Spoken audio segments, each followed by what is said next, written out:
MPS I is a lysosomal storage disorder. It's rare, it's autosomal recessive. The gene that's important here is alpha-L-iduronidase, or the IDUA gene.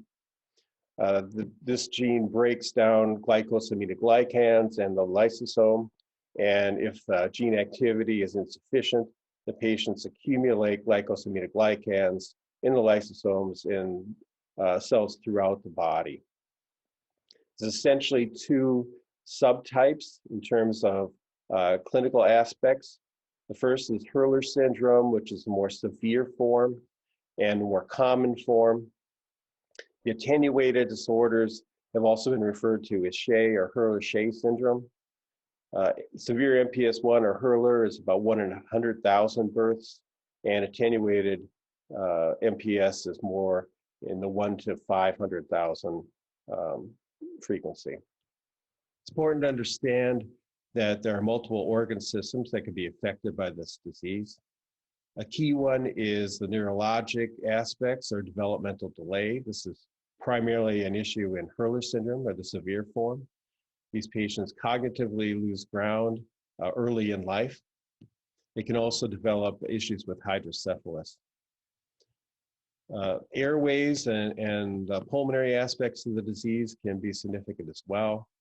Patients accumulate storage material in the soft tissues of the airway. They can be difficult to intubate. They can have obstructive apnea. The families commonly give a history of snoring and difficulty sleeping. The majority of these patients, especially the severe patients, will have changes on echo very early in life. Valvular changes such as thickening of the mitral valve are very common. And some of these patients also can have significant decreased cardiac function. Organomegaly is prominent, especially hepatomegaly. And the patients can be noted at birth to have umbilical or inguinal hernias, and sometimes they become apparent later. Corneal clouding is a significant issue, and to a lesser degree, some of these patients have retinal degeneration as well, although that's not as well defined as we would like yet. Hearing can be a significant issue. They accumulate fluid within the ear and have conductive hearing losses, but also can have sensory neural hearing losses. Many of these patients require hearing aids later in life.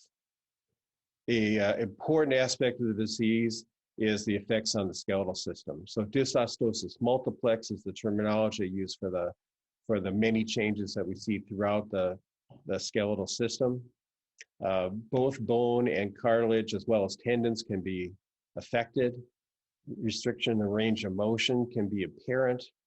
Patients tend to have limited growth despite therapy with enzyme or with bone marrow transplantation. In terms of the back, kyphosis can be apparent very early in life and sometimes even at birth. Hips can be affected, both the acetabulum and the proximal femur. Patients can develop valgus deformities of the knees, as pictured here. On x-rays, vertebral bodies can be shown to be hypoplastic and tend to have anterior beaking. Cervical instability is less common, but can be an issue and can be a significant concern in regards to intubation of these patients for procedures. Also less common is spinal cord compression through the accumulation of glycosaminoglycans along the spinal cord, and this can require surgical decompression as well. Carpal tunnel is a common finding also with these patients.